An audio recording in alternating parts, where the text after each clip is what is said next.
अस्सलाम वालेकुम। कैसे हैं आप लोग? ठीक ठाक हैं, फिट हैं? जी बेटा, रिवाइज कर लें जल्दी से जो कल पढ़ा था। कल हमने ख़त्म किया था थर्मोमीटर्स, और बोरिंग चीज़ें थी पढ़नी हम लोगों ने। जी बेटा, हमारा नेक्स्ट टॉपिक है linear thermal expansion. Linear thermal expansion, heading लिख लें प्लीज़।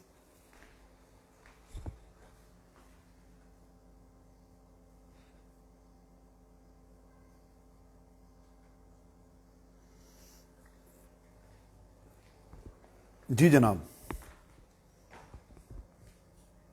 Linear thermal expansion.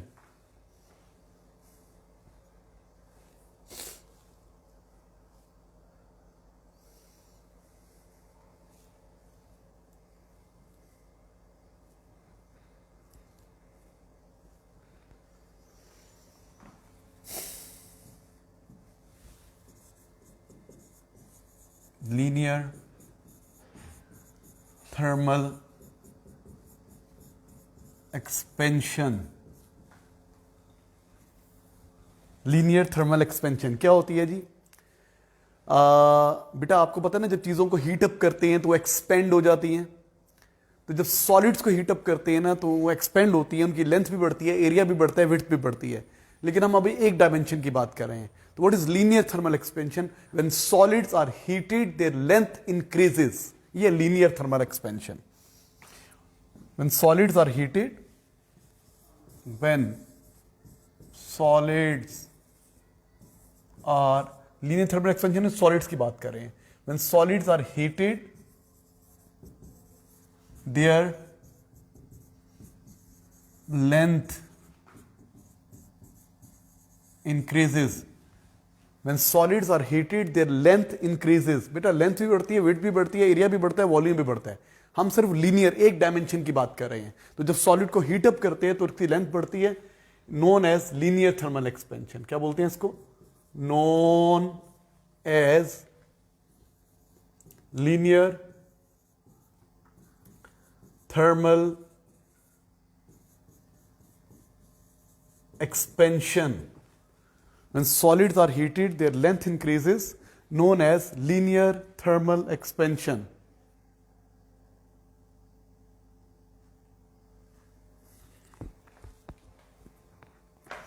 हाँ जी, एनी कंफ्यूजन?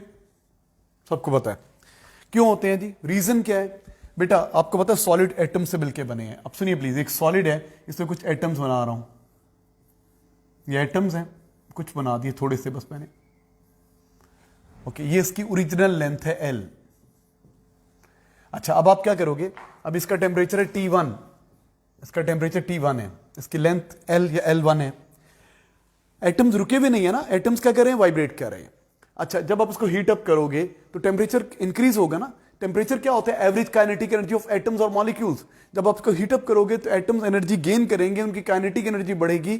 काइनेटिक एनर्जी बढ़ेगी तो they begin to vibrate more vigorously. ठीक है, उनका एम्पलीट्यूड ऑफ ऑसिलेशन बढ़ जाएगा, और पोटेंशियल एनर्जी के बढ़ने से इंटरमॉलिक्यूलर फोर्सेस वीक हो जाएंगी। तो फिर क्या हो जाएगा? जो इंटरमॉलिक्यूलर फोर्सेस जिन्होंने एटम्स को करीब रखा हुआ था, वीक होने से एटम थोड़े से खिसक जाएंगे, दूर हो जाएंगे। एटम्स के दरमियान गैप बढ़ जाएगा, गैप बढ़ जाएगा तो लेंथ बढ़ जाएगी। तो होता क्या है, जब हम इसको हीट अप करेंगे, अभी टेम्परेचर 1 है, मैं इसको हीट अप करूंगा तो क्या होगा? यहां से दिखाता हूं।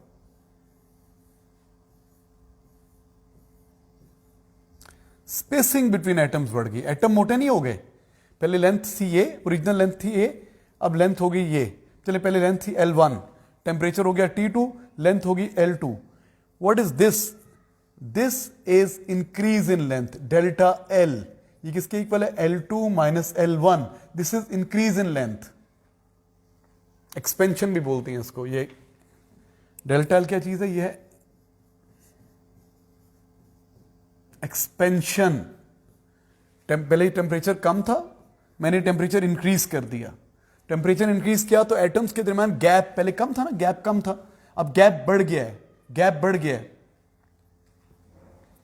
गैप बढ़ गया, एटम दूर दूर हो गए हैं तो लेंथ बढ़ गई है। ऑब्वियसली विड्थ भी बढ़ी है, हम सिर्फ लेंथ की बात कर रहे हैं। तो क्या होगा? जब टेम्परेचर ज्यादा होगा तो एटम्स की एनर्जी, एनर्जी ऑफ एटम ज्यादा हो जाएगी।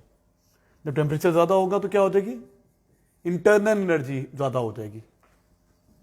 जब टेम्परेचर ज्यादा होगा तो इंटरनल एनर्जी ऑफ एटम्स ज्यादा हो जाएगी, काइनेटिक एनर्जी ऑफ एटम्स भी ज्यादा हो जाएगी।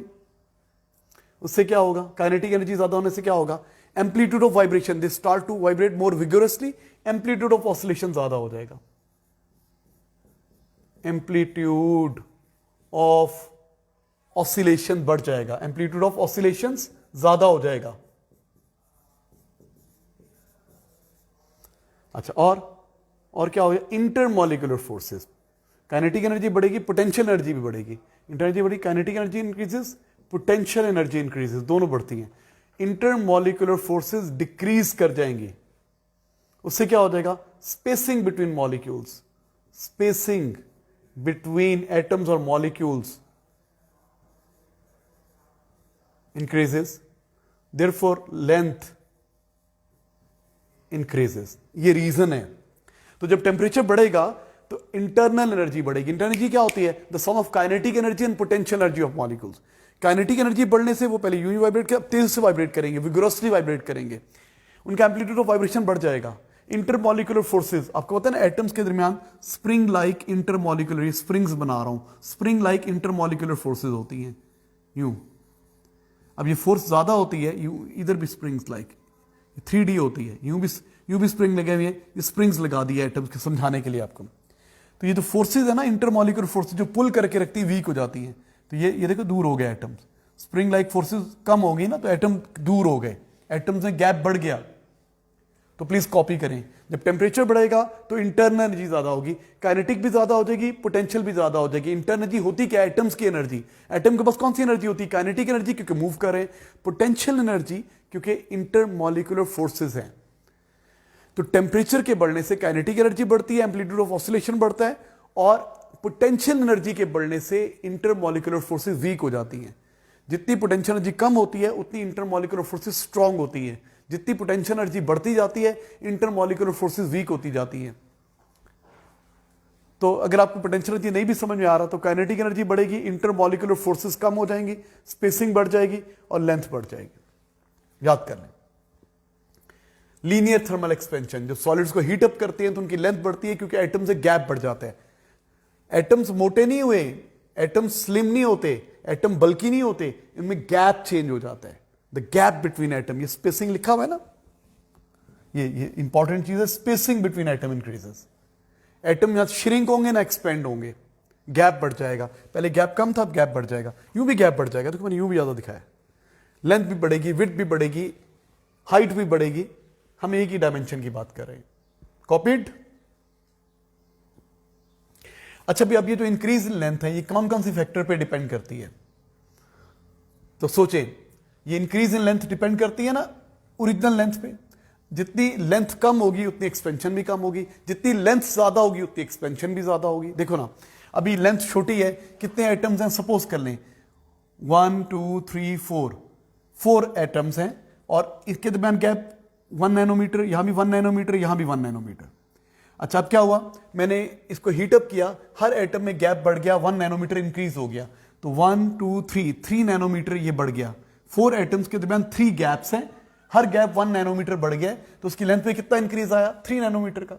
लेकिन अगर यहां पे 30 एटम्स होते तो गैप्स 29 होते ना, हर एटम अगर 1 मिलीमीटर दूर हो जाता तो वो 29 मिलीमीटर दूर हो जाता। 4 एटम्स हैं तो 3 गैप्स हैं, एक गैप 1 मिलीमीटर बढ़ेगा, ये गैप भी 1 नैनोमीटर बढ़ेगा, ये गैप भी 1 नैनोमीटर बढ़ेगा, तो टोटल लेंथ कितनी बढ़ेगी, 3 नैनोमीटर। लेकिन अगर लाइन में ज्यादा एटम्स होते, ड्रॉ करके दिखाऊं, नीचे ड्रॉ करके दिखाता हूं, यहां अगर ज्यादा एटम्स होंगे, देखो ज्यादा एटम्स हैं, 1 2 3 4 5 6 7 8 9 10 11 13 14 15 16 17 एटम में 16 गैप्स हैं। ये जो गैप है ना, ये गैप जितने एटम होते हैं उससे कम, गैप कितने हैं, 16 गैप्स हैं। 16 गैप्स, यहां पे कितने थे, 1 2 3 गैप्स। अगर हर गैप 1 मिलीमीटर बढ़ेगा, 1 नैनोमीटर बढ़ेगा, तो टोटल इंक्रीज कितनी होगी, 3 नैनोमीटर। यहां पे कितने हैं, 16 गैप्स हैं। अब हर गैप 1 नैनोमीटर बढ़ेगा तो टोटल एक्सपेंशन कितनी हो जाएगी, 16 नैनोमीटर्स।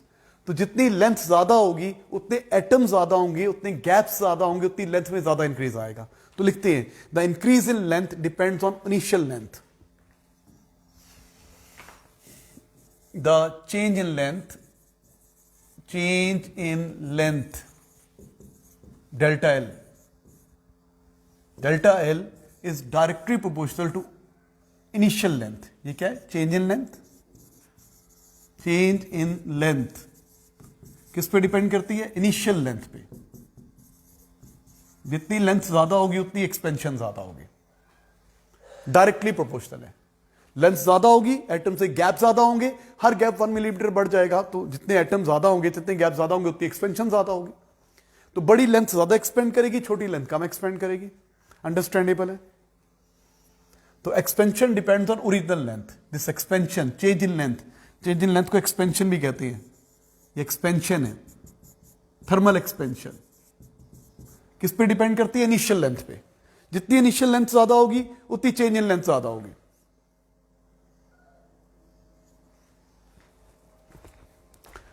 नंबर 2, ये किस पे डिपेंड करती है बेटा? ओके, ये इनिशियल लेंथ थी, आपने टेम्परेचर को चेंज किया 10 डिग्री से 20 डिग्री तक, तो लेंथ में इतना इंक्रीज आया। अच्छा, अगर आप इसी की लेंथ को इंक्रीज कर दें, यू नो,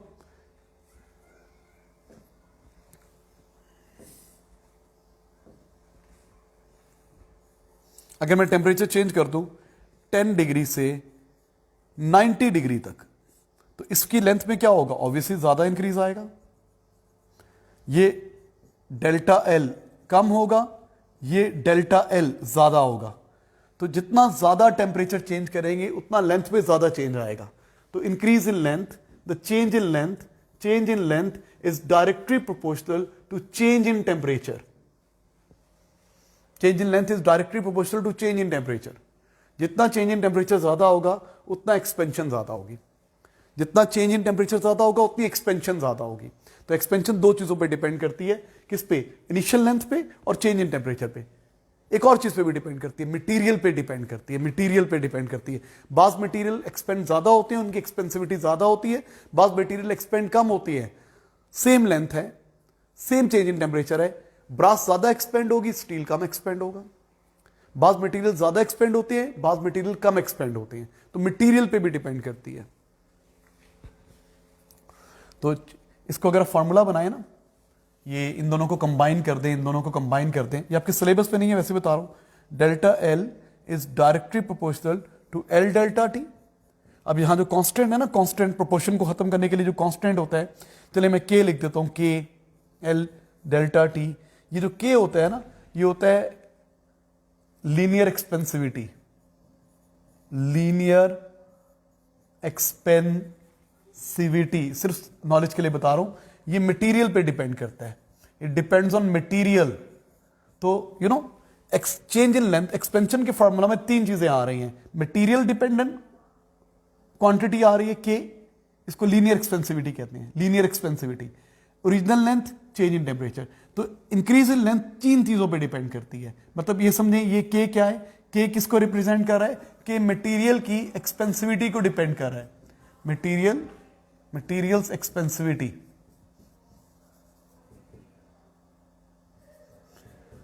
तो जो चेंज इन लेंथ होती है वो 3 चीजों पे डिपेंड करती है। किस पे डिपेंड करती है? ओरिजिनल लेंथ ज्यादा होगी तो एक्सपेंशन ज्यादा होगी, चेंज इन टेम्परेचर ज्यादा होगा तो एक्सपेंशन ज्यादा होगी, और मटेरियल, वो मटेरियल ज्यादा एक्सपेंड होंगे जिनकी एक्सपेंसिविटी ज्यादा है। मेटल ज्यादा एक्सपेंड होती है वुड के मुकाबले में, प्लास्टिक्स के मुकाबले में, ग्लास के मुकाबले में मेटल ज्यादा एक्सपेंड होती है।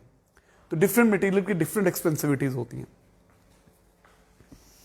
तो आप देखिए, ये फॉर्मूले के कैलकुलेशंस नहीं आएंगी आपको, बस पता होना चाहिए कॉमन सेंस में कि एक्सपेंशन किस पे डिपेंड करती है? इनिशियल लेंथ पे, चेंज इन टेम्परेचर पे और मटेरियल पे। Expansion depends on initial length, change in temperature and material. बाज मटेरियल ज्यादा एक्सपेंड होंगे, कौन से? जिनकी लीनियर एक्सपेंसिविटी ज्यादा होगी। बाज मटेरियल कम एक्सपेंड होंगे, जिनकी लीनियर एक्सपेंसिविटी कम होगी। लीनियर एक्सपेंसिविटी का कॉन्सेप्ट आपके सिलेबस पे नहीं है डिटेल में, बस वैसे ही पता होना चाहिए कि 3 चीजों पर डिपेंड करती है। मैं आपको दिखाऊं, बाज मटेरियल ज्यादा एक्सपेंड होती है, बाज मटेरियल कम एक्सपेंड होती है। ये देखिए, ये 2 मटेरियल हैं, फाइन सेरामिक है और स्टेनलेस स्टील है, सेम एरिया सेम लेंथ दोनों की। देखो इसको भी, दोनों को हीट अप कर रहे हैं, इसको भी हीट अप कर रहे हैं, इसको भी हीट अप कर रहे हैं। तो ये क्या कर रही है, इसका भी टेम्परेचर बढ़ा रहे हैं, इसका भी टेम्परेचर बढ़ा रहे हैं। इसकी लेंथ में ये कम इंक्रीज आ रहा है, देखो ये कम इंक्रीज आ रहा है, इसकी लेंथ में ये ज्यादा इंक्रीज आ रहा है। मटेरियल पे डिपेंड करती है, ये मटेरियल कम एक्सपेंड होता है, इसकी एक्सपेंसिविटी कम है, इसकी एक्सपेंसिविटी ज्यादा है। बाकी दोनों चीजें सेम है, जितनी इनिशियल लेंथ इसकी है उतनी इनिशियल लेंथ इसकी है, दोनों की लेंथ सेम है, दोनों का चेंज इन टेम्परेचर भी सेम है। इसका टेम्परेचर चेंज कर रहे हैं फॉर एग्जांपल 20 डिग्री सेल्सियस, इसका भी टेम्परेचर चेंज कर रहे हैं 20 डिग्री सेल्सियस, लेकिन ये ज्यादा एक्सपेंड हो रही है, इसका डेल्टा एल ज्यादा है, इसका डेल्टा एल कम है।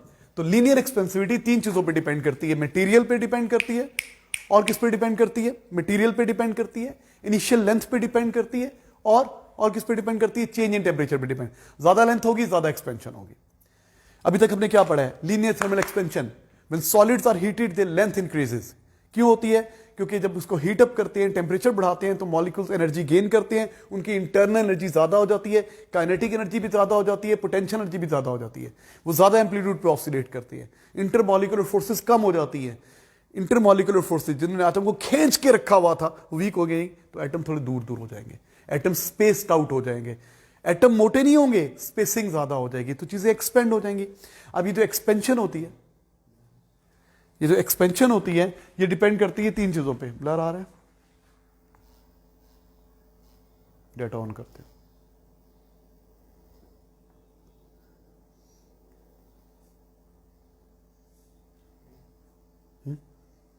बेहतर हुआ, सॉरी बेटा। अच्छा भाई, एक्सपेंशन डिपेंड नहीं करती शेप के ऊपर, लिखिए expansion doesn't depend on shape, thermal expansion doesn't depend on shape. किस पे, तीन चीजों पे डिपेंड करती है, initial length, change in temperature, material. Next, it doesn't depend on shape. Thermal expansion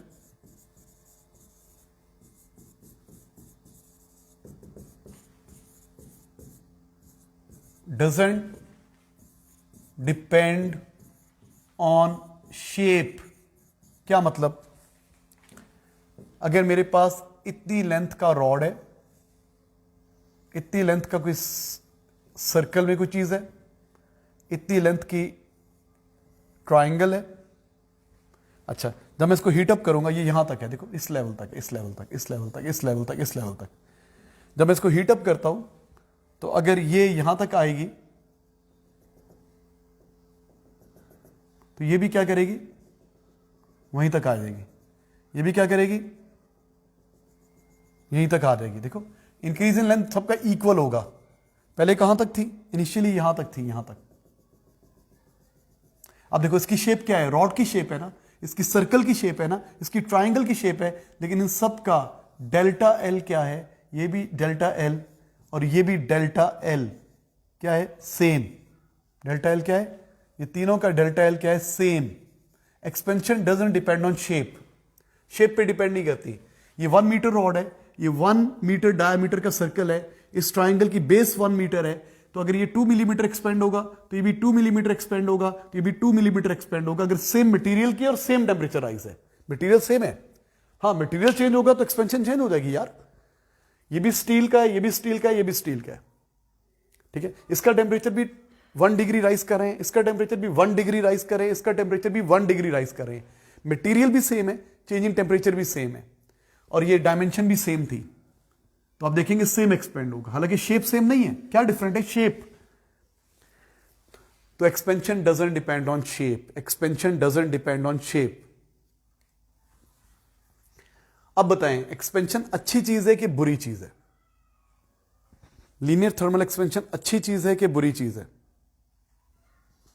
तो दोनों इसके प्रॉब्लम्स हैं। तो पहले बात करते हैं डिसएडवांटेजेस, डिसएडवांटेजेस ऑफ एक्सपेंशन। मेरे बराबर है ना आप लोग, कॉपीड बेटा, कॉपी कर लिया, प्लीज कॉपी करें। Expansion doesn't depend on shape, किस पे डिपेंड करती है, इनिशियल लेंथ पे, चेंज इन टेम्परेचर पे, मटेरियल पे डिपेंड करती है। अब ये देखो जो तीनों शेप्स बनाई हैं, एक रॉड है, एक सर्कल है, एक ट्राइंगल है, अगर मटेरियल सेम है, चेंज इन टेम्परेचर सेम है, तो एक्सपेंशन भी सेम होगी। शाबाश अमन।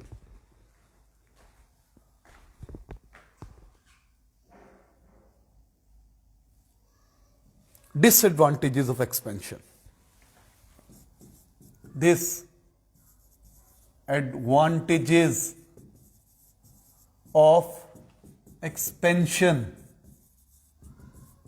Disadvantages of expansion. हाँ जी, नंबर 1 डिसएडवांटेज क्या है?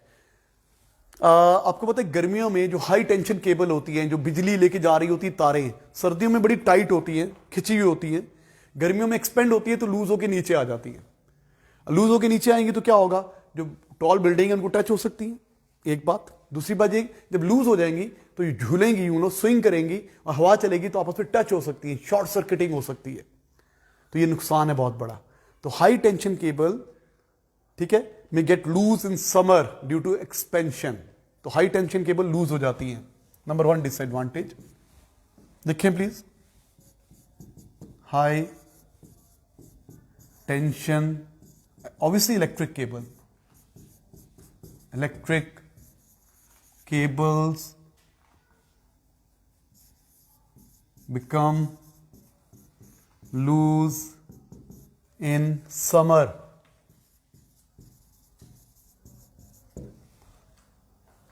समर में लूज हो जाती है, हाई टेंशन केबल समर में लूज हो जाती है, ये नुकसान है इसका। वो नीचे लूज होकर नीचे हो जाएंगी, आपस में टच हो सकती हैं, तो ये डिसएडवांटेज है।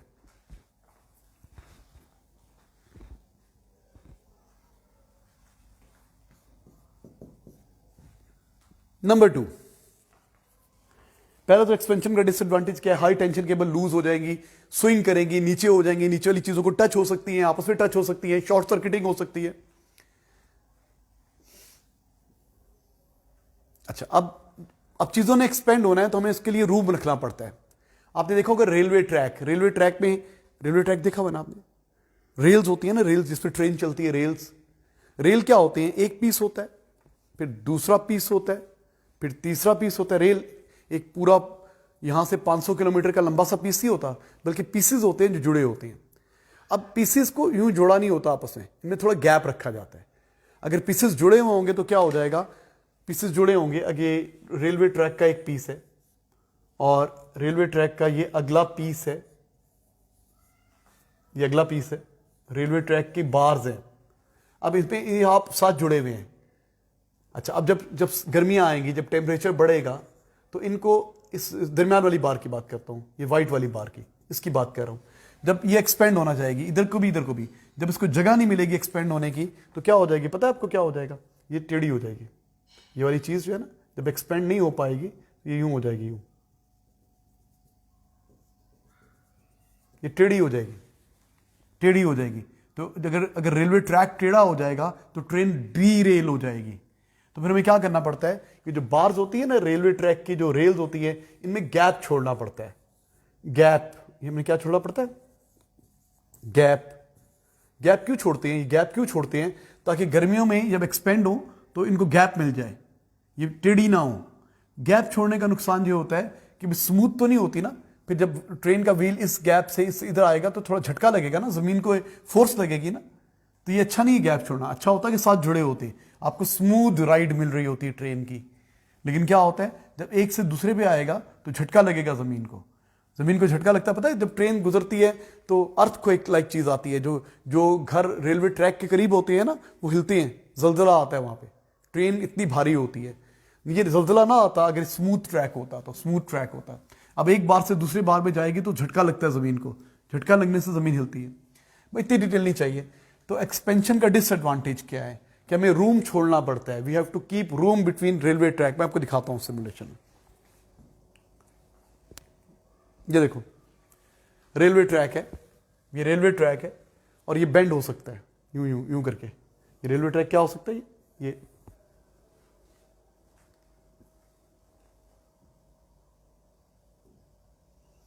देखो, ये नजर आ रहा है आपको, ये बेंड हो गया ट्रैक। ये अगर आप गैप नहीं छोड़ेंगे तो बेंड हो जाएंगे। तो हमें क्या करना पड़ता है बेटा, हमें रेलवे ट्रैक के दरमियान ये देखो गैप छोड़ना पड़ता है। ये एक बार है, ये दूसरा, ये gap, this gap is room for expansion. This gap is room for expansion. Railway bars के दरमियान गैप छोड़ना पड़ता है। तो दूसरा डिसएडवांटेजेस लिख लें। पहला disadvantage, high tension cable loose हो जाती है। दूसरा डिसएडवांटेज, हमें रेलवे ट्रैक में गैप छोड़ना पड़ता है। ब्रिजेस के दरमियान भी गैप, पता है आपको ब्रिजेस, ये जो ब्रिज होते हैं, ब्रिज, ये देखो रोड आ रही है, ये ब्रिज, ये एक और ये दूसरा, ये इसमें गैप छोड़ना पड़ता है ताकि जब ब्रिज की, एक पूरा नहीं बनाते ब्रिज बड़ा सा, बल्कि गैप्स में बनाते हैं बड़े बड़े, और इसमें भी गैप छोड़ते हैं। इंग्लैंड में इस तरह के गैप होते हैं ताकि गाड़ी को झटका ना लगे। पाकिस्तान में इस तरह के गैप होते हैं, इस तरह के गैप होते हैं। जब एक गैप से दूसरे गैप पे आती है तो जमीन को झटका लगता है। ये ब्रिजेस में गैप छोड़ने पड़ते हैं, ब्रिजेस में। इंग्लैंड में इस तरह के गैप्स होते हैं, इस तरह के गैप होंगे ना तो झटका नहीं आएगा, वो एक से दूसरे पे आ जाएगा। ये गैप है लेकिन यूं करके गैप है आगे पीछे होने के लिए। और या इस तरह के गैप है, ये रेलवे का गैप है, ट्रैक का। ये ब्रिजेस में गैप ऐसा या ऐसा होता है। ब्रिजेस के एक पीस और दूसरे पीस में गैप्स में बनाया जाता है ताकि उसको रूम मिले एक्सपेंड होने के लिए। तो लिखिए डिसएडवांटेजेस ऑफ एक्सपेंशन में। नेक्स्ट डिसएडवांटेजेस क्या लिख रहे हैं? Disadvantage, we have to keep the room for expansion. इसको मिटा रहा हूं।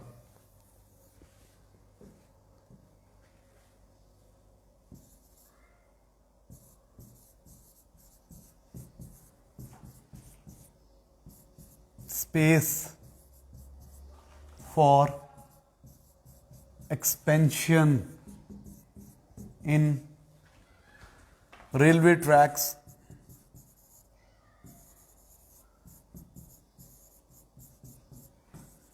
and bridges।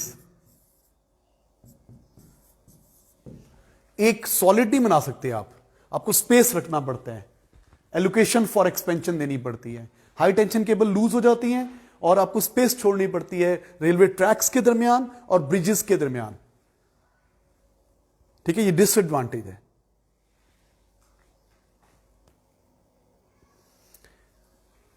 एक और डिसएडवांटेज बताऊं मैं आपको। जब हड्डी टूटती है, फ्रैक्चर हो जाती है, कभी कभी उसको प्लास्टर कर देते हैं सामने करके तो खुद ही जुड़ जाती है। लेकिन अगर ज्यादा बुरे तरीके से टूटे तो फिर ऑपरेशन करके मेटेलिक रॉड सपोर्ट करते हैं बोन को। फॉर एग्जांपल ये बोन है, ये फ्रैक्चर्ड बोन है, यूं करके टूट गई है, बोन यूं करके टूट गई है, ये फ्रैक्चर्ड बोन है। इसको सपोर्ट करने के लिए मेटेलिक रॉड लगाते हैं, मेटेलिक रॉड, ये मेटेलिक रॉड है, इसको स्क्रू से हड्डी में स्क्रूज लगाते हैं ये सपोर्ट करने के लिए। मेटेलिक रॉड है, मेटेलिक रॉड। और ये क्या है? फ्रैक्चर्ड बोन है, ये फ्रैक्चर है इसमें। अब क्या है? अब होता यह है कि इस रॉड की एक्सपेंशन और बोन की एक्सपेंशन सेम नहीं है, सेम मटेरियल की नहीं है ना। बोन किसी और मटेरियल की है, मेटेलिक रॉड मेटल का बना हुआ है, किसी और मटेरियल का है, ये स्क्रूज किसी और मटेरियल के हैं। तो जब बॉडी का टेम्परेचर चेंज होता है तो हड्डी, चले बॉडी का टेम्परेचर कम हो रहा है फॉर एग्जांपल, तो हड्डी भी कॉन्ट्रैक्ट करेगी और रॉड भी कॉन्ट्रैक्ट करेगा। भाई गर्म करने पे एक्सपेंड होती है तो ठंडा करने पे कॉन्ट्रैक्ट होंगी ना। गर्म करने पे क्या होता है? टेम्परेचर बढ़ता है, इंटरनल एनर्जी बढ़ती है, काइनेटिक एनर्जी बढ़ती है, पोटेंशियल एनर्जी बढ़ती है, एटम्स की स्पीड तेज हो जाती है, इंटरमॉलिक्यूलर फोर्स वीक हो जाती है तो एटम दूर हो जाते हैं। ठंडा करने पे इसके ऑपोजिट होगा। जब टेम्परेचर कम होगा तो क्या होगा? इंटरनल एनर्जी कम हो जाएगी, काइनेटिक एनर्जी कम हो जाएगी, पोटेंशियल एनर्जी भी कम हो जाएगी, एटम्स की एम्पलीट्यूड ऑफ वाइब्रेशन भी कम हो जाएगा, इंटरमॉलिक्यूलर फोर्सेस स्ट्रांग हो जाएंगी, वो एटम्स को करीब लेके आएंगी, चीजें कॉन्ट्रैक्ट हो जाएंगी। तो हड्डी भी कॉन्ट्रैक्ट हो रही है और मेटल भी कॉन्ट्रैक्ट हो रही है। जिसकी एक्सपेंसिविटी ज्यादा होती है ना, मेटल जो एक्सपेंड ज्यादा होती है वो कॉन्ट्रैक्ट भी ज्यादा होती है। अब मेटल ज्यादा कॉन्ट्रैक्ट हो रही है, बोन ज्यादा कॉन्ट्रैक्ट नहीं हो रही, तो बोन पे एक स्ट्रेस आएगा जिससे पेन होगी, पेशेंट को पेन होती है जब टेम्परेचर चेंज होता है ना। जिन्होंने बॉडी में इस तरह की कुछ चीजें डलवाई होती है, जैसे आप दांतों में फिलिंग डलवाते हैं, कैविटी आगे फिलिंग डालते हैं, जब ठंडा गर्म खाते हैं तो फिर भी गर्म लगता है। क्यों? उसकी एक्सपेंसिविटी दांत की एक्सपेंसिविटी से डिफरेंट होती है। तो अगर आपने मेटेलिक फिलिंग कराई हुई है, आजकल तो दूसरी फिलिंग आ गई है, तो क्या होगा? जब गर्म चाय पिएंगे तो वो मेटल भी एक्सपेंड होगी जिससे फिलिंग की हुई है, और दांत भी एक्सपेंड होगा, लेकिन मेटल ज्यादा एक्सपेंड होगी, दांत कब एक्सपेंड होगा? तो दांत पे एक स्ट्रेस पैदा होगा, पेन होगी। तो डिसएडवांटेज है एक्सपेंशन का। ये देखिए फ्रैक्चर बोन वाली है मेरे पास एक चीज, ये देखो बेटा, ये क्या है? To stabilize the long bone fracture a plate and a screws outside the bone और a rod inside the bone may be used. तो ये बोन के अंदर, ये आपको नजर इतनी अच्छी क्लियर नहीं आ रही, ये बोन है, इसको हाईलाइट करता हूं, ये बोन है, ये यूं करके आ रही है, ये bone.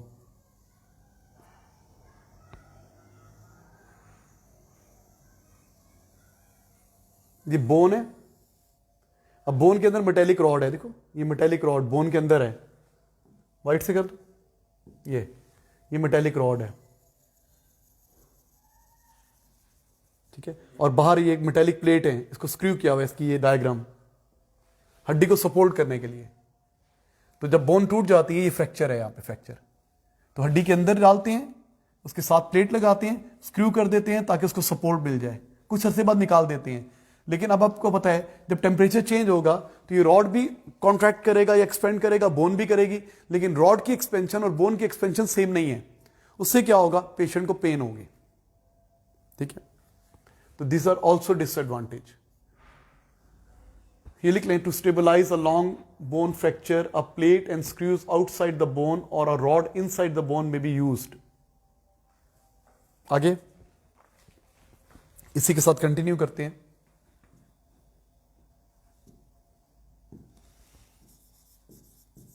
When temperature changes, bone and metallic rod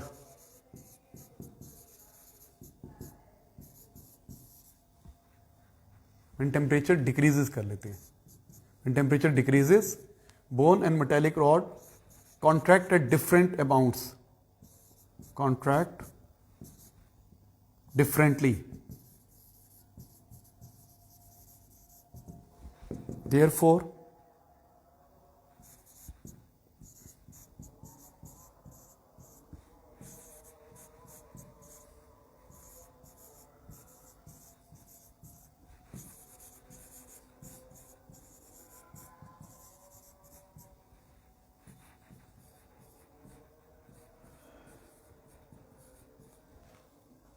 copy कर लें। सल्लल्लाहु अलैहि वसल्लम। अज़ान हो रही है।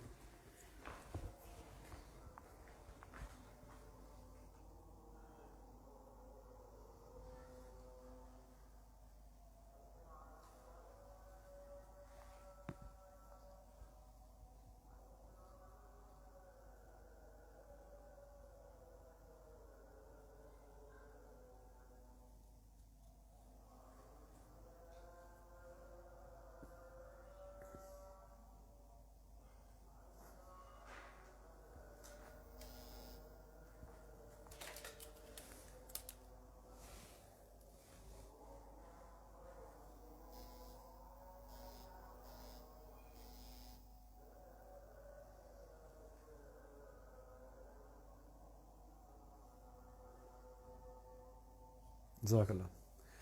जी ईमान, आप सही कह रही हैं, मैंने पढ़ा है अभी आप जो कह रही हैं। मैं बात कर रहा था, जो बहुत बड़े बड़े ब्रिजेस होते हैं ना, वो एक पीस के नहीं बनाए जाते, उनके ब्लॉक्स बनाए जाते हैं, उनमें गैप छोड़े जाते हैं। आप बात करिए जो छोटे ब्रिज होते हैं ना, वो एक ही पीस का होता है, उनके एक एंड पे व्हील्स लगा दी जाती है और गैप छोड़ा जाता है। व्हील्स इसलिए दिए जाते हैं कि अलाउ फॉर एक्सपेंशन, उसको स्पेस मिल जाए और व्हील्स के थ्रू आगे पीछे इजीली हो सके, ठीक है। छोटे ब्रिजेस भी, राइट, एब्सोल्युटली राइट। बड़े ब्रिजेस को इस तरह पीसेस में बनाया जाता है। अगर आप पिंडी से लाहौर जा रहे हो, रास्ते में जो ब्रिजेस आते हैं ना, तो थोड़ी थोड़ी देर बाद खड्डे में खड्डा सा फील होता है, एक झटका लगता है, क्योंकि एक से दूसरे पे जा रहे होते हैं, उनमें गैप है। इसलिए छोटे ब्रिजेस में बिल्कुल सही है, उसके एक एंड पे क्या होता है, थोड़ा गैप होता है और उसके नीचे व्हील्स होते हैं ताकि ब्रिज आगे पीछे हो सके। छोटे ब्रिजेस में ऐसा ही होता है। यू राइट, एब्सोल्युटली राइट, शाबाश बेटा। कॉपीड कर लिया होगा कॉपी। तो ये कुछ डिसएडवांटेजेस थे। अब एडवांटेजेस क्या है एक्सपेंशन के? एडवांटेजेस ही बहुत सारे हैं, ठीक है। तो एडवांटेजेस ऑफ एक्सपेंशन, हमने बात की पहले डिसएडवांटेजेस की, अब हम बात करते हैं एडवांटेजेस ऑफ एक्सपेंशन।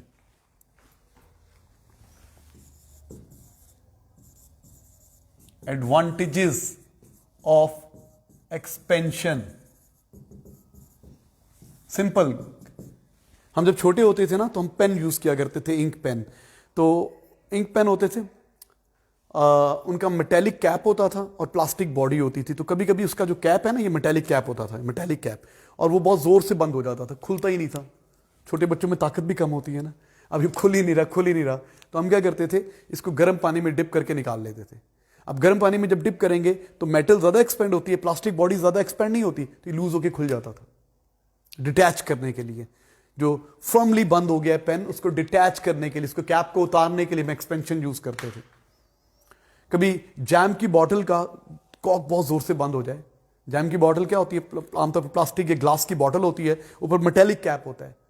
तो उसको आप जरा सिंक में गर्म पानी से उसके ढक्कन को, उसके कैप को, उसके लिड को करें जरा 2 सेकंड 3 सेकंड के लिए गर्म पानी से, और फिर खोल लें उसको। तो एडवांटेज है ना एक्सपेंशन का। तो it can be use to untie, to undo the lid of jam bottle, ठीक है, to remove the metallic cap of pen, हम एक्सपेंशन यूज करते हैं, ठीक है। एडवांटेजेस ऑफ एक्सपेंशन कहां पे यूज कर सकते हैं? It can be use to open firmly closed metallic lid of jam bottle, कोई भी बोतल हो सकती है, आपको एग्जांपल दे रहा हूं। जैम बॉटल का लिड बहुत टाइट बंद हो गया है, फर्मली बंद हो गया, खुल नहीं रहा, तो उसको गर्म पानी में करके छोड़ें, वो एक्सपेंड हो जाएगा, बाहर आ जाएगा।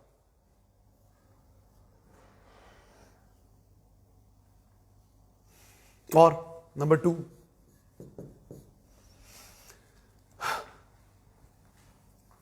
और एक्सपेंशन कहां पे यूज होती है? एक्सपेंशन कहां पे यूज होती है?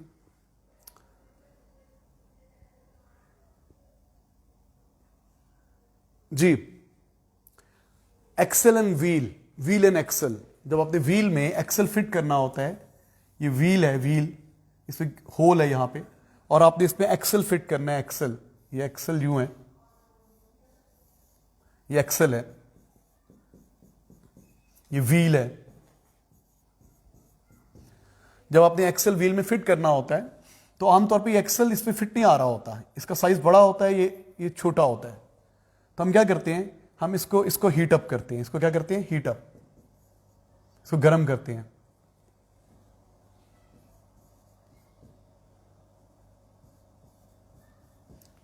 ओके, इसको हीट अप करते हैं और इसको क्या करते हैं? Cool down.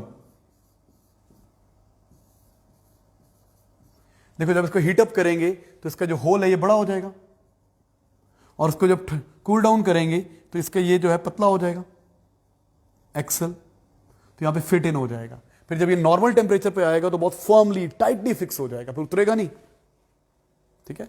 To fix the axle in the wheel, expansion is used. तो दूसरा क्या है? To fix, to fit axle in wheel, expansion is used, thermal expansion is used। Wheel को हीट अप करते हैं ताकि होल बड़ा हो जाए, इसको कूल डाउन करते हैं ताकि ये कॉन्ट्रैक्ट हो जाए और फिट हो जाए। जैम की बोतल खोलने के लिए भी करते हैं।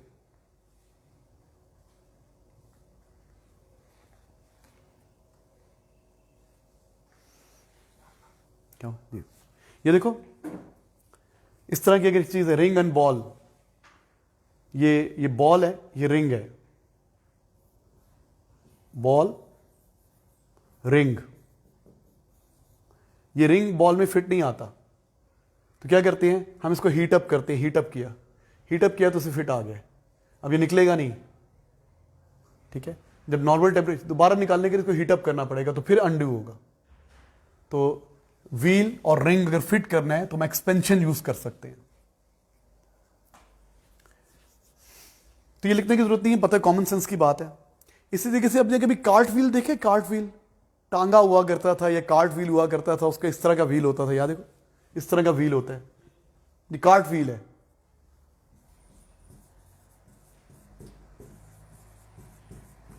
इसके ये वुडन होता है, वुडन कार्ट व्हील होता है, और ये वुडन होता है, वुडन। इसको स्ट्रॉन्ग करने के लिए ना, इसको स्ट्रॉन्ग करने के लिए इसके ऑल अराउंड ये मेटेलिक रिंग या रबर रिंग, मेटेलिक रिंग और समटाइम रबर रिंग भी होता है, इसको स्ट्रॉन्ग करने के लिए इसके ऑल अराउंड क्या चढ़ाया जाता है? मेटेलिक रिंग और रबर रिंग। कैसे चढ़ाते हैं ये पता है आपको? ये वुडन कार्ट व्हील के ऊपर ये मेटेलिक रिंग या वुडन रिंग फिक्स नहीं आ रहा होता, बहुत टाइट होता है ना, तो हम पता क्या करते हैं, ये देखिए, ये वुडन कार्ड इस रिंग को, मेटेलिक रिंग को हीट अप करते हैं, गर्म पानी में डालते हैं। मेटेलिक रिम को फिक्स करने के लिए, इसको मेटेलिक रिम को फिक्स करने के लिए क्या करते हैं? इसको हीट अप करते हैं, इसको गर्म करते हैं, इट्स हीटेड अप, एक्सपेंड हो जाएगा, यहां पे फिट हो जाएगा, फिर ठंडा पानी डालेंगे तो उसको टाइटली फॉर्मली ग्रिप कर लेगा। तो लिख लें, to fix the metallic rim on the cart wheel expansion is used. To fit the metallic ring on the cart wheel, to fit the metallic ring on the cart wheel। लिख दूं? ये हो गया number 3। Expansion is used to fit या fix the metallic rim on cart wheel. Expansion is used. Expansion के advantages हम बात कर रहे हैं। हाँ जी, लिड को खोलने के लिए, जैम की बोतल को, पेन की लिड को खोलने के लिए गर्म पानी में डिप करेंगे तो वो इजीली खुल जाएगा। एक्सल को व्हील में फिट करने के लिए और मेटेलिक रिम को कार्ट व्हील पे चढ़ाने के लिए, ये तो नॉर्मल एडवांटेजेस हैं। एक इसका सुपर एडवांटेज पता क्या है? Bye metallic strip. ये बाय मेटेलिक स्ट्रिप क्या होती है, पहले कॉपी कर ले फिर बात करते हैं। सबसे बड़ा एडवांटेज थर्मल एक्सपेंशन का है bimetallic strips.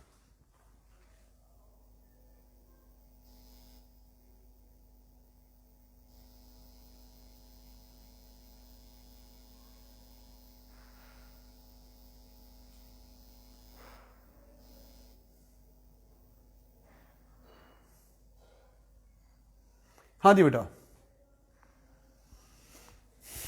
Next number 4, इसका सबसे बड़ा एडवांटेज है बाय मेटेलिक स्ट्रिप्स। हाँ जी, थोड़ा सा पढ़ लेते हैं बाय मेटेलिक स्ट्रिप्स क्या होती हैं। Bye metallic strips, bye metallic strip होती हैं एक पतली सी मेटेलिक स्ट्रिप है एक और डिफरेंट मेटल की, और एक और मेटेलिक स्ट्रिप है। दो मेटेलिक स्ट्रिप्स होती हैं सोल्डेड साइड बाय साइड टुगेदर। जो डिफरेंट मेटल की पतली पतली सी मेटेलिक स्ट्रिप्स होती हैं, क्योंकि दो मेटल की, दो को बोलते हैं bye metallic strip. For example ये वाली है ब्रास और यह steel. It consist of two metallic strips soldered together side by side. It consists of two metallic strips made up of two different metallic strips. Two different metallic strips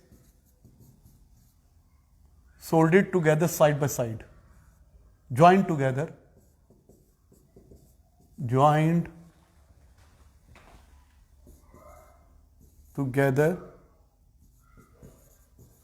side by side। अच्छा, अब होता क्या है, normal temperature पे ये ऐसे है, ये जो है ना, ये नॉर्मल टेम्परेचर है ना, तो ये ऐसे है। नॉर्मल टेम्परेचर पे ये ऐसे है। जब टेम्परेचर ज्यादा या कम होगा तो क्या हो जाएगा, ये मुड़ जाएगी, बेंड हो जाएगी। जब टेम्परेचर ज्यादा या कम होगा ये बेंड हो जाएगी। जब टेम्परेचर इंक्रीज करेंगे तो क्या होगा, और जब डिक्रीज करेंगे तो क्या होगा। देखो, जब टेम्परेचर इंक्रीज करेंगे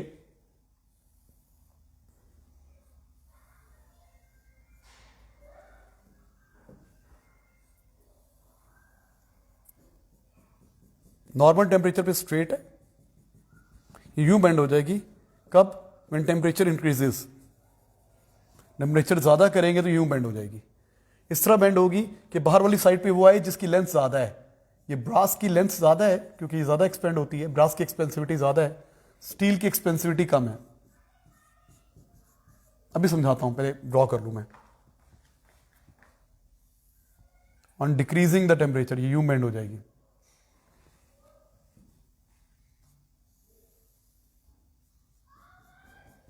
अभी समझाता हूं, एक मिनट प्लीज ड्रॉ करने दें मुझे। ब्रास और स्टील, ये कब होगा? जब टेम्परेचर कम करेंगे। ओके, जब टेम्परेचर नॉर्मल है तो ये स्ट्रेट है, जब टेम्परेचर चेंज होता है तो ये बेंड होती है। इस तरह बेंड होती है टेम्परेचर बढ़ाने में, इस तरह बेंड होती है टेम्परेचर कम करने में। क्यों? अभी बात करते हैं, पहले कॉपी करें please. Bimetallic strip bend हो जाती है when temperature is changed.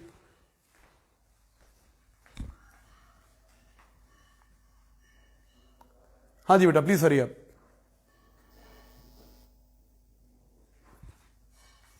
Bimetallic strips bend when temperature is changed.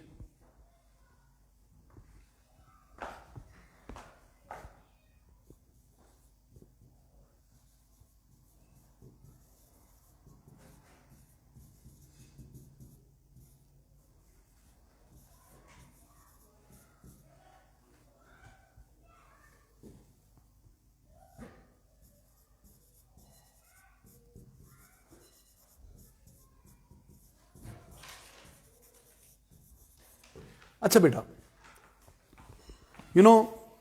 होता ही है कि expansion of brass is more than expansivity. Expansion of brass is more than expansion of steel. इसकी expansivity ज्यादा है, ब्रास की एक्सपेंसिविटी ज्यादा है स्टील के मुकाबले में। नॉर्मल टेम्परेचर पे दोनों की लेंथ सेम है, नॉर्मल टेम्परेचर पे दोनों की लेंथ सेम है। जब आप टेम्परेचर बढ़ाओगे तो क्या होगा? स्टील भी एक्सपेंड करेगी, ब्रास भी एक्सपेंड करेगी, लेकिन कौन ज्यादा एक्सपेंड करेगी? ब्रास ज्यादा एक्सपेंड करेगी। तो जब आप टेम्परेचर बढ़ा देते हो तो length of brass is greater than length of steel. भाई ये ज्यादा एक्सपेंड होती है। अच्छा, जो चीज ज्यादा एक्सपेंड होती है वो आउटर, उसका रेडियस ज्यादा होता है, वो आउटर एज पर होती है। देखो ये मेरी फिंगर्स है ना, ये बराबर नहीं है, ये बराबर नहीं है ना, ये बड़ी है और ये छोटी है। लेकिन अगर मैं यूं कर लूं, यूं कर लूं, बेंड कर लूं, देखो बेंड कर ली यूं, अब ये बराबर हो गई है क्योंकि इसकी ज्यादा लेंथ को इससे ज्यादा डिस्टेंस कवर करना है, आउटर साइड पे आ गई है। जिसकी लेंथ ज्यादा होती है वो आउटर साइड पर आ जाती है क्योंकि आउटर साइड का रेडियस ज्यादा होता है, उसका सर्कमफ्रेंस ज्यादा होता है। आप कभी कॉपी देखें ना, कॉपी के सब पेजेस बराबर है ना, इसको यूं करें, अब क्या हो गया? ये पीछे रह गई है। ये बराबर कब होती है? जब इसकी लेंथ बराबर है। अभी इक्वल है ना सब, लेकिन आउटर वाली साइड पीछे रह गई ना। आउटर वाली साइड अगर इसके बराबर हो, कब हो सकती है? जब इसकी लेंथ ज्यादा हो। आउटर वाली साइड बराबर तब आएगी जब इसकी लेंथ ज्यादा होगी। तो अगर आउटर वाली साइड बराबर है, देखो यहां पे आउटर वाली साइड बराबर है, इसका मतलब ये हुआ कि इसकी लेंथ ज्यादा है। तो ये जो जिसकी लेंथ ज्यादा होगी वो आउटर साइड पर आएगी। तो जब आप टेम्परेचर बढ़ाते हैं तो स्टील भी एक्सपेंड होता है, उसकी लेंथ भी इंक्रीज होती है और ब्रास की लेंथ भी इंक्रीज होती है। लेकिन ब्रास की एक्सपेंसिविटी ज्यादा है तो ब्रास की लेंथ स्टील के मुकाबले में ज्यादा बढ़ती है। तो brass is longer than steel, तो वो आउटर साइड पर आ जाती है, इस तरह मुड़ती है, उससे आगे निकलने की कोशिश करती है तो उसको आगे मोड़ देती है, इस तरह मोड़ देती है। अच्छा, अब नॉर्मल टेम्परेचर करोगे दोबारा स्ट्रेट हो जाएगी, बढ़ाओगे टेम्परेचर तो ऐसे हो जाएगी, यहां थी तो ऐसे हो जाएगी, नॉर्मल टेम्परेचर करोगे तो ऐसे हो जाएगी। जब नॉर्मल से कम टेम्परेचर करेंगे तो अब आपको पता है ब्रास की एक्सपेंसिविटी ज्यादा है तो उसकी कॉन्ट्रैक्शन भी ज्यादा होगी।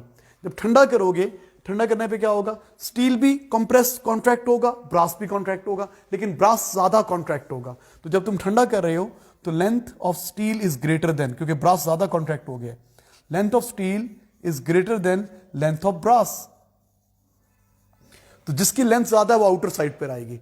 ऐसे बेंड होगी कि जिसकी लेंथ ज्यादा है वो आउटर साइड पर आएगी। तो किसकी लेंथ ज्यादा है? स्टील की लेंथ ज्यादा है। ठंडा करने पे स्टील की लेंथ ज्यादा है तो इस तरफ को बेंड हो जाएगी। अब इस बेंडिंग को हम काम में लाते हैं स्विचिंग करने के लिए, ऑटोमेटिक स्विचिंग करने के लिए, एसी को ऑन कराने के लिए, ओवन को ऑन कराने के लिए, फायर अलार्म ऑन करवाने के लिए हम इस बेंडिंग को यूज करते हैं। अभी समझाता हूं। पहले सुनो बाय मेटेलिक स्ट्रिप क्या होती है। दो मेटेलिक पतली पतली स्ट्रिप्स होती हैं, साइड से जुड़ी होती हैं, सोल्डेड होती हैं, आपस में ज्वाइंड होती हैं साइड पे। नॉर्मल टेम्परेचर पे स्ट्रेट होती हैं। जब टेम्परेचर ज्यादा हो जाता है तो क्या हो जाती है, ये बेंड हो जाती हैं। ये इस तरह बेंड होती हैं कि जिसकी लेंथ कंपैरेटिवली ज्यादा है वो बेंड के आउटर साइड पर आएगी। गर्म करने पे ब्रास भी एक्सपेंड होगी, स्टील भी एक्सपेंड होगा। ज्यादा कौन एक्सपेंड होगी, ब्रास, जो ज्यादा एक्सपेंड होगी। अब गर्म करने पे length of brass is greater than length of steel, तो इस तरह बेंड होगी कि brass will be on outer side. Outer side पे ज्यादा लेंथ वाली मेटल होगी, हमेशा ये बेंड होगी, और आउटर साइड पे ज्यादा लेंथ वाली मेटल होगी। अगर दोनों मेटल की लेंथ सेम है तो स्ट्रेट होगी। जिस मेटल की लेंथ ज्यादा है वो आउटर एज पर होगी। तो गर्म करने पे ब्रास की लेंथ ज्यादा है, ब्रास आउटर एज पर होगी, इस तरह बेंड होगी। ठंडा करने पे ब्रास कॉन्ट्रैक्ट ज्यादा होगी, स्टील कब कॉन्ट्रैक्ट होगा, ठंडा करने पे ब्रास की लेंथ ज्यादा डिक्रीज हो गई है, स्टील की लेंथ ज्यादा डिक्रीज नहीं हुई, तो comparatively steel is longer than brass. तो इस तरह बेंड होगी कि steel will be on outer side. तो when temperature changes the bimetallic strip bend when temperature is changed. This bending is used for automatic switching. Next line लिख रहा हूं। This bending is used in automatic switching. Switching of AC, switching of refrigerator, switching of iron, इस्त्री जो होती है इस पे use होती है। कैसे, मैं आपको एक डायग्राम बना के दिखाता हूं, खत्म करें। बेटे ये बैटरी है, बैटरी, यहां पे अलार्म है, फायर अलार्म, ये अलार्म है। अच्छा भाई यहां पे कॉन्टैक्ट है, सॉरी, यहां पे लगा दी मैंने बायोमेटेलिक स्ट्रिप।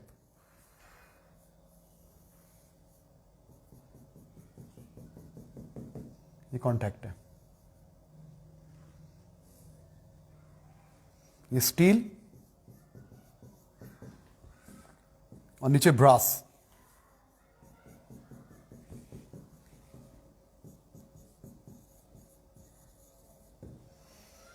ये भी कॉन्टैक्ट है, ओपन है, ये contact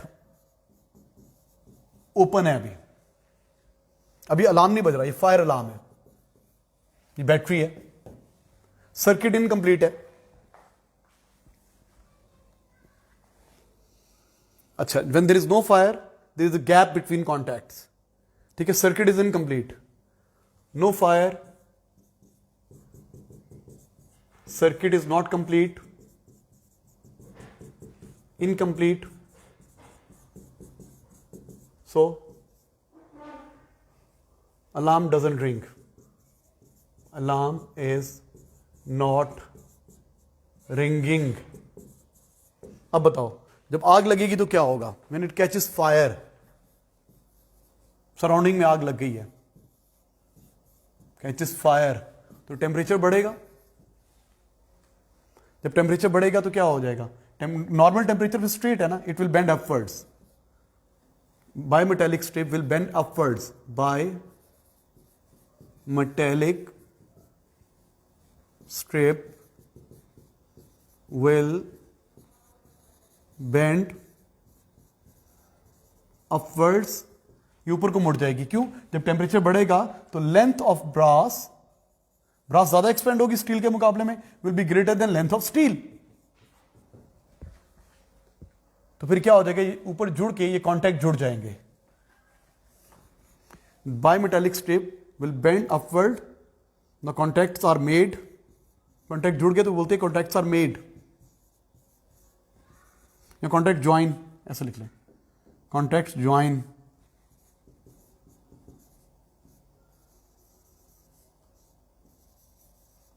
circuit completes, circuit complete हो गया, करंट अलार्म रिंग्स। जी बेटा प्लीज कॉपी कर ले। बायोमेटेलिक स्ट्रिप की बेंडिंग को यूज करेंगे ऑटोमेटिक स्विचिंग के लिए, बायोमेटेलिक स्ट्रिप की बेंडिंग को यूज करेंगे ऑटोमेटिक स्विचिंग के लिए। जब फायर नहीं है तो ये स्ट्रेट है, सर्किट इनकंप्लीट है, अलार्म नहीं बज रहा। जब टेम्परेचर बढ़ेगा तो ऊपर को मुड़ेगी, ऊपर को मुड़ेगी तो सर्किट कंप्लीट हो जाएगा। जब सर्किट कंप्लीट हो जाएगा तो अलार्म में करंट पास करेगा, फायर अलार्म है।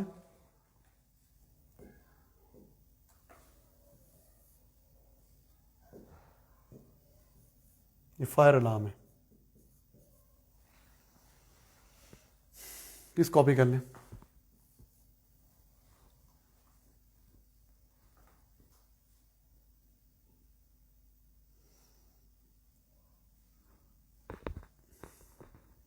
सोच के बताओ, अगर मैंने कॉन्टैक्ट नीचे लगाया होता तो फिर नीचे को बेंड करने के लिए मुझे क्या करना पड़ता? मैंने इस कॉन्टैक्ट को नीचे लगाया होता, ठीक है, मैंने डायग्राम यूं बनाई होती, अलार्म ये,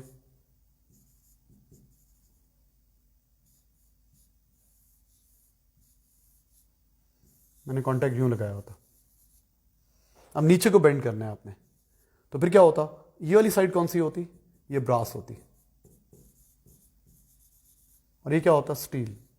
स्टील और इनवार, एक और भी मेटल होती है इनवार, ये कॉन्टैक्ट्स हैं, नीचे को बेंड होकर जुड़ जाता है, ये पॉजिटिव, ये नेगेटिव। तो आपको उल्टा करना पड़ेगा।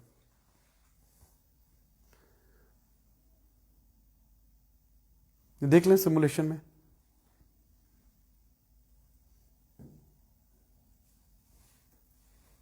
ये देखो जरा, positive negative, fire alarm, contact. पहले ये स्ट्रेट है, नॉर्मल टेम्परेचर पे स्ट्रेट होगी, नॉर्मल टेम्परेचर पे स्ट्रेट होगी, ये कांटेक्ट मेक नहीं होगा, अलार्म नहीं बज रहा होगा। और जब जैसे ही आग लगेगी तो क्या होगा? ये नीचे को बेंड कर जाएगी, क्योंकि ऊपर ब्रास है, नीचे एनवार है। इसे ऐसे बेंड होना है कि brass will be on outer side of bend, जिसकी लेंथ ज्यादा होती है वो आउटर साइड पर होती है, तो brass outer side of bend होगी। उससे क्या होगा? ये नीचे होके कांटेक्ट हो जाएगा और अलार्म बजने लग जाएगा, ये अलार्म में बजेगा, करंट पास होने लग जाएगा।